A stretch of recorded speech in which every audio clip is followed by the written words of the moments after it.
Hello, hello, hello, and welcome to the College of Creation. My name is Dan, and normally this is a show where me and my co-host Michael talk about D&D homebrew. We are Dungeons & Dragons DMs who love to create item spells, creatures, and features for D&D, and last week you heard Michael talking about some of the creations that I've made in the past, the things that he's liked about them, and how he's tried to, or plans to perhaps, implement them in some of his games moving forward.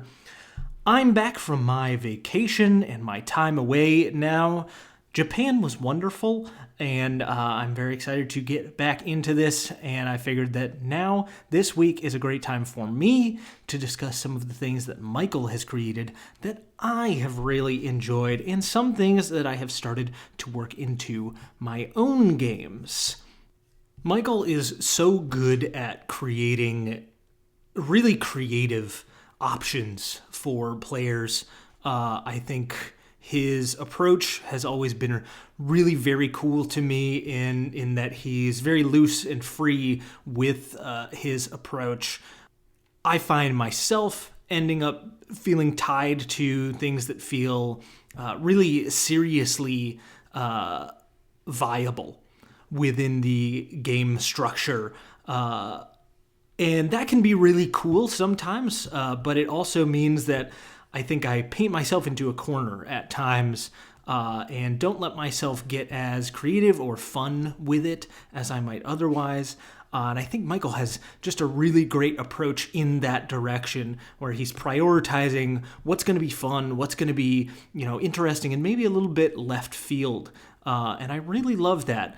But all of that said, I think that leads him into really cool places very often that do end up aligning with that sort of like serious option approach eventually.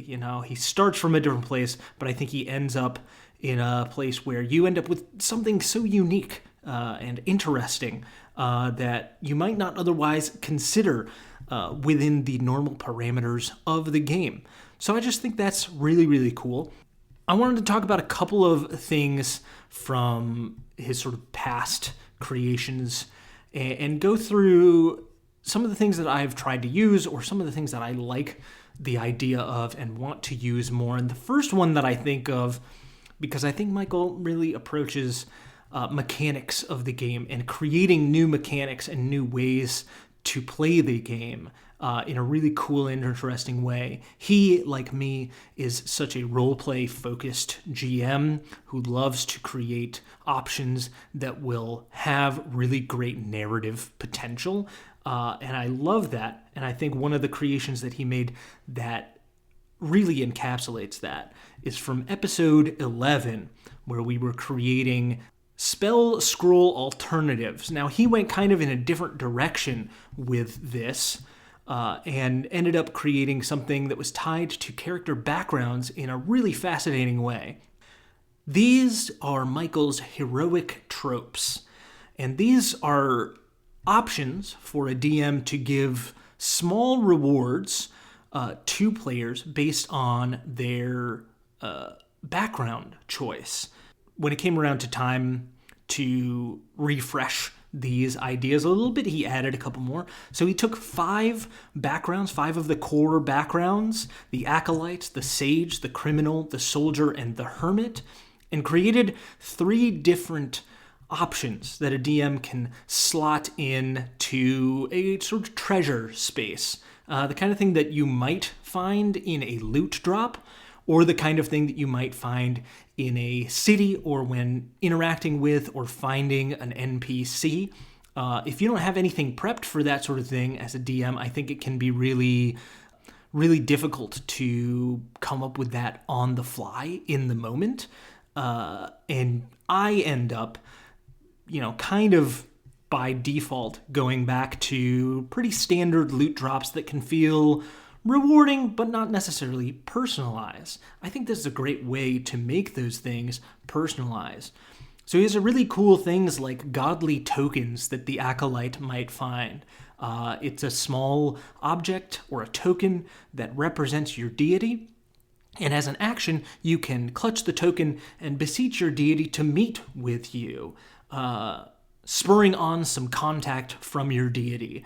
Now, it is sort of a single-use token situation, so it has that spell scroll sort of aspect to it, where it's a single-use, like magic adjacent effect. But these are all just so cool. Some of these are a little less like specific objects, but some of them are NPCs. Like while exploring a new city, if you're a criminal, you might run into an old pal, a friend from another life, and this creature will offer you up a signet ring representing their conclave in exchange for the completion of a small task on their behalf. So it can kind of give you a little side quest situation. All kinds of really interesting stuff that he created here. The hermit can come upon a small carving in a tree that holds a primal apparition, and you can summon a spirit and bind it to you and add additional damage to something or give you a little aid in combat or in exploration. I just think these are so cool and so interesting to create. I mean, I think of creating something like a full compendium of special rewards based on background exclusively. That when you do go for a loot drop, when you are saying, okay, you do investigate this space that I didn't have any rewards or treasure planned to put in here, this is a great option to throw something cool into there that ties not necessarily to the character's specific background, like their backstory, but ties to the type of character that they build, that would attach to the archetype that they're going for. And I just think that's really, really cool. So the heroic tropes are massive for me, and they definitely changed what I thought that this show could be in that way. When he brought that, it was very much not exactly what the prompt had specified, but I think he let his mind wander into a really interesting place, and it has inspired me for sure to keep doing that moving forward. So I think that's really, really cool. But then I think there are also some other more specific objects that he has created that I think are just so creative and neat and immediately throw into my mind a situation where you as a DM could slot this in so easily and so seamlessly and make it a full encounter, or it's so rich in its creation that you can immediately see how you could implement it. I'm thinking of his episode 14 creation, which was the Omni Magnet. This prompt was a monster that could move creatures around the battlefield at will in some way. And he created the Omni Magnet and these like polarity units as well. And this Omni Magnet is partially monster, partially like a vehicle or a little outpost that the players or NPCs perhaps can manipulate, and they can use it as a sort of defensive outpost. I immediately thought of this as the kind of thing that would be present in a high security facility within the sort of entryway to it, that if your party was trying to infiltrate, they would have to deal with this issue, which is this gigantic magnet that can pull anything metal toward itself. It can send out these little turrets, basically, that can fly around and also do a little bit of damage. It's an encounter built in that's so cool here that I have strong plans to implement into a game of mine. It hasn't happened yet, but it is definitely, I know exactly where it is, and as soon as the party goes there, I know that this encounter is going to be just so fun and cool because of the way that Michael has built it. It specifically targets any creature that is wearing or made of metal. It could take objects out of people's hands and attempt to disarm them from holding their swords, things like this, really pushing the party to try something different. Try and take control, perhaps, of this outpost and turn the tides against enemies, which I love. When I'm creating encounters, I always want to come up with a secondary task to take care of for the party, right? I want there to be more things to do rather than just beat the enemies down to 0 HP. In this case, you have enemies that are flying around that are doing damage, so people will have to be focused on attacking those enemies, dealing with that part of the encounter, but also, if you present this as an opportunity for them to take control of a part of the battlefield, that changes the game entirely. That turns it into something that the party has to split focus now. Some of the party members can try and rush this place. You know, you probably want to send in someone like the druid who isn't wearing or carrying any metal, perhaps, and has to rush in and try and take over this construct and use it to your benefit because nobody else can get close enough to do it without being pulled into the magnetic field. I think it just creates this really interesting problem that's built into the encounter for the players to overcome as part of the encounter. And I love that. I think it's so good. It's absolutely perfectly built as it is right now and fits so wonderfully into a dungeon. I love it. I'm excited to use it. I'm so excited to use it. But the thing I keep coming back to with Michael's creations is that idea of frameworks. I think he's so good at creating really interesting frameworks for new mechanics and new creations. And time again, he brings something that has a unique framework that I immediately start to think about how many ways that you can create more options onto this, that you can expand this out, that it itself can become its own sort of supplementary material for the game to add richness to one piece or another. So I keep going back to his divine fragmentation items. And his divine fragmentation was for episode 18 for class-specific ammunition. And he focused on the cleric class. So he created this framework of divine fragments, fragments that were bound to a specific deity and a specific domain. So in order to utilize various effects of them, you need to be part of that cleric domain. And they would either add a little bit of damage on top of your cleric spells, or you could add additional effects to your cleric spells.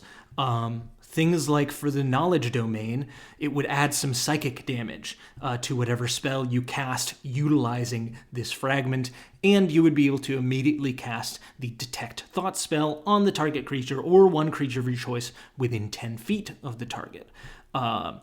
Things like the light domain that does radiant damage, and then the creature sheds bright light in a 10-foot radius until the end of your next turn, and attacks against that creature are made with advantage. You also have things like the Forge domain that does fire damage and superheats the target's equipment, adding a sort of bonus heat metal effect to whatever other spell you're casting. I just think these are so cool and also have a lot of narrative potential in the same way that his heroic tropes added so much rich narrative flavor to an object in the game. The idea that a cleric could find one of these, maybe it wouldn't be one of the ones that their deity was attached to, or maybe it was, and maybe there's an idea that like suddenly there's something out in the world that this cleric specifically wants to try and collect, try and find, try and get more of, and seek out perhaps more of those experiences that would lead them to them. Visiting a temple for their deity, and you would be able to give them some indication of where something like this might be found. Merchants along the side of the road who perhaps are also bound to some sort of holy order or follow a certain deity might have certain tokens like this as well. Enemy clerics might have these on their person, and even if they weren't necessarily from the domain that you follow, maybe there is a way for you to use them anyway, or perhaps bless and cleanse them and have them become attuned to your own deity. I don't know. I think there's just a lot of potential in these sorts of things, and that's what I think Michael creates so well, is things with a lot of potential for further growth and further expansion on the idea. Very similarly, he created the Warden's Ocarina pretty recently for episode 39. That was instruments that could only be heard by certain creatures. And his Warden's Ocarina was very inspired by the ocarina within the world of The Legend of Zelda. In order to attune to this ocarina, you would have to practice for a certain amount of time. And then you maintain your attunement on it as long as you're practicing consistently, which makes a lot of sense, right? It just mechanically feels correct. Michael and I are both musicians, so we both know how important it is to stay practiced at your instrument. But more than that, it is important to learn new pieces of music. And so he has included 4 different songs. Each song requires a certain amount of practice time to be able to learn it and then perform it, with additional rules based on if you have the music or if you have it memorized, and how many pieces of music you can have memorized.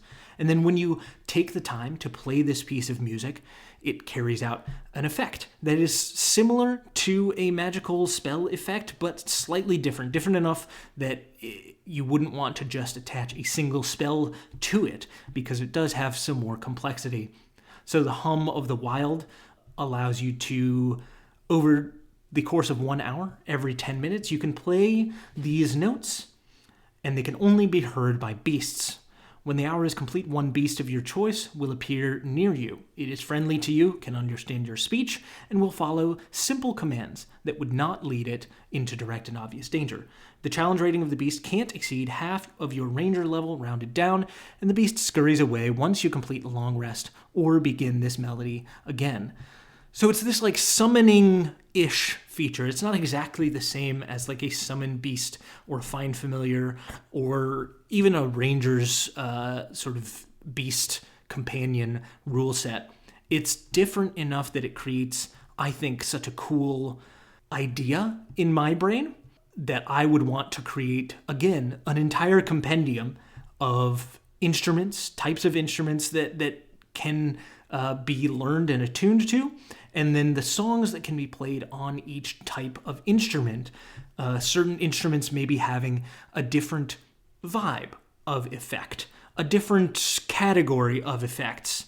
Things like trumpets and drums feel more aggressive. They feel more like they would be attached to the idea of battle, of combat, of leading soldiers and troops into battle.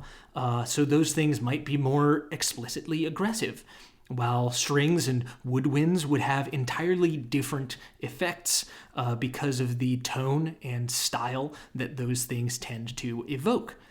I just think that's a really cool idea, and I've started to bring that in. In fact, in the play-by-post game that Michael and I are both a part of, I have introduced one such item to Michael. It is a flute. It may be somewhat similar to the way that he actually built the ocarina, but I'm definitely interested in expanding on it and allowing new things because of the nature of this specific item and the type of character that he is playing. So his item that he has, and I'm going to hesitate on giving too many details because he's still getting used to it, but he will have to spend 24 hours attuning to this flute, and then ideally he can learn at least one piece of music. And I want to put more potential pieces of music out there in the world for him to find and for him to continue learning. And yeah, I'm very excited to see where it goes because I think, again, it's a framework in the game that doesn't exist as of yet. It is its own thing. And the idea of musical proficiency or proficiency with instruments is not super robust.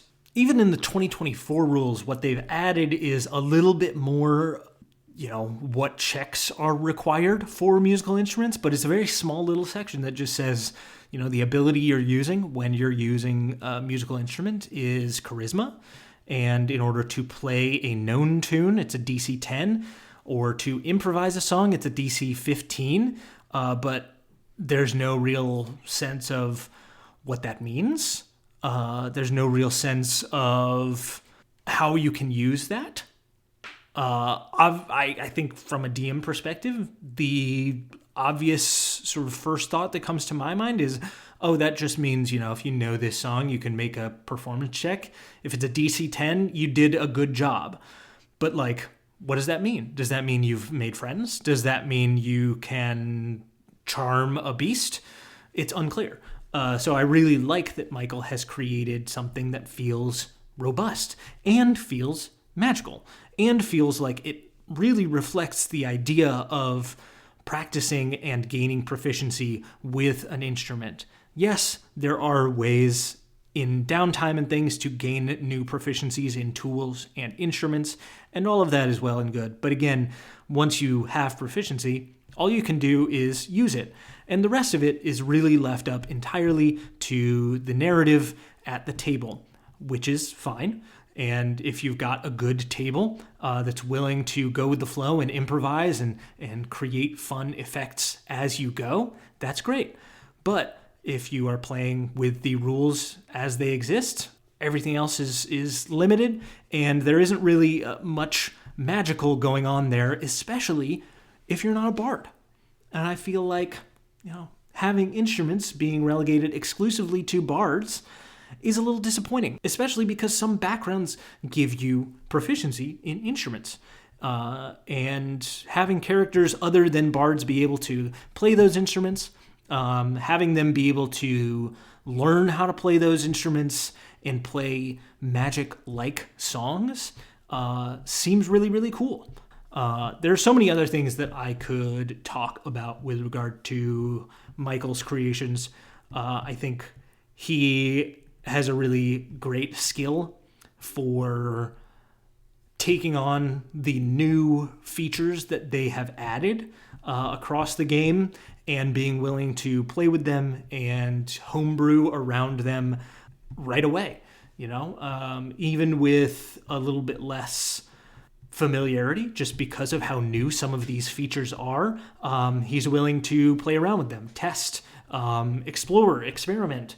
And I think that's just a great urge that Michael has, that he really leans heavily into that idea of experimentation, that idea of letting his mind go into perhaps a place where myself and maybe others would think, I'm not sure if I have a really solid idea there.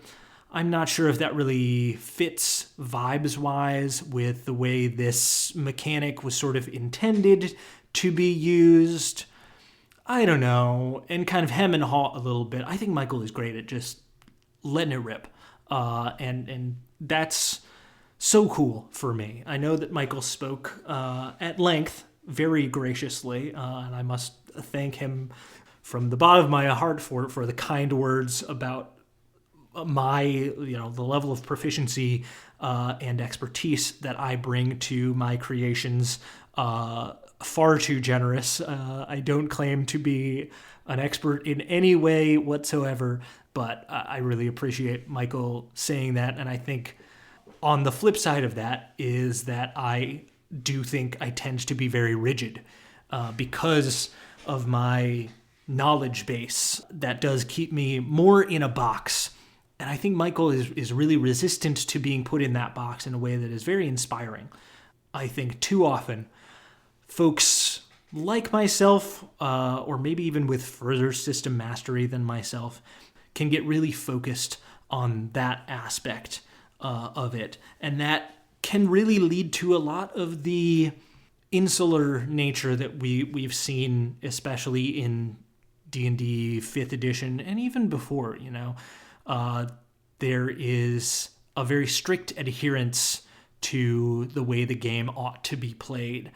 A well-placed and a well-meaning respect for the way that the game is designed and the intention of that design, and the idea that, without those rules, there isn't a game to be played.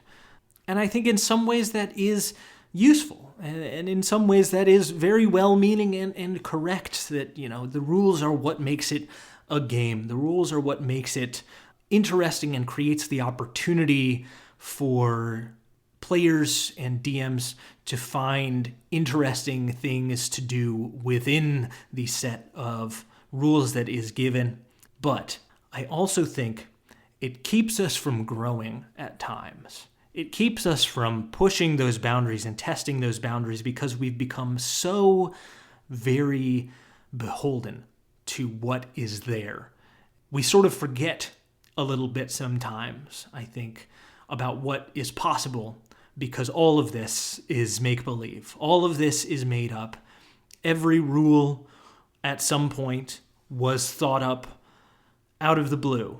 It didn't exist before, and in order to be created in the way that it is now, somebody had to think there should be a way to do this. There had to be someone at some point who said, I'm not pleased with how the system deals with this, and I don't think it's robust enough, and I don't think the things that currently are there address it fully enough. And so I'm going to create something else, something new, something that addresses those things in a more full and complete and interesting way. And sometimes that takes a lot of experimentation. Sometimes you go for something that you think is going to solve that problem and it ends up creating a different problem, or it ends up not solving the problem in the way that you thought. And sometimes it solves it in a different way, and that's okay. And sometimes you have to keep going after draft after draft after draft, and that can be exhausting. And I think that creates some resistance on the part of creators like myself who see that there is a lack of something, or see that there is something that they might like to see, and think that maybe, well, I can just flavor around it. Maybe I can just be looser with that rule when it actually comes up at my table. But I don't think I need to create anything new or materially different around it. But I think Michael is so good at resisting that little voice. And I think that's really valuable and has become a really valuable perspective on this show for me personally, to move more in that direction and say, hey, this is an idea that I had, and maybe I don't need to do so much research and digging around to see, well, is this a problem that actually needs to be solved? Well, is this something that I feel capable of solving? Well, is the idea that I'm coming up with actually a good solution? All of those questions, all of those things are just things that stop me from creating. They stop me from doing anything interesting. I just want to create. I just want to create interesting things. Even if those things are not perfect, even if those things don't work right away, the act of creating is what's really, really valuable, especially in this format, in this show, with a partner like Michael. And I love that so much. I've really valued all of our feedback to each other, Michael's perspective on the things that I create. So often I come with something that I think is, fair to middling, but Michael's reaction often makes me think about something in a totally new way. He looks at it and he thinks of the potential that it has, and just really blows me away with his generosity in how he reads the things that I create. That's really all I've got to say about that. A little bit of a gush fest about my very good friend Michael here. I'm so glad to be doing this with him. I'm so glad to have created all the things that we have created thus far, and thrilled at the prospect of creating so much more with him in the future. If you're here still listening to me go on and on and on about how excellent I think Michael and his creations are, thanks so much for listening to this little miniature, smaller than normal episode of the College of Creation. I am so pleased with what we've created so far. I hope that you are as well, and I hope you're looking forward to what we create in the future. Thanks so much for being a listener. Thanks so much for being a supporter of the podcast. And please let me know what your favorite creations have been so far. Have you considered or started implementing these in any of your games that we've created on this show in the past? We've now created so many things. We'd love to see if they're starting to get used out in the world beyond us. So please get in touch with us. Let us know what you like, what you feel like you might want to see. what you feel like you might want to implement. We're always thrilled to have conversations with folks in our community about the games that they're running and the things that they are creating. So get in touch. You can reach us at collegeofcreationpod@gmail.com, or you can come on over to our Patreon. That's patreon.com/collegeofcreationpod. And you can join at a free tier. No expectation there at all. Totally free. You can see all the creations. You can download the PDFs. And you can get in touch with us there as well. Thank you so much for listening. Thanks so much for being a part of this experience and this adventure. I hope you all have a wonderful day. Take care of yourselves, and goodbye.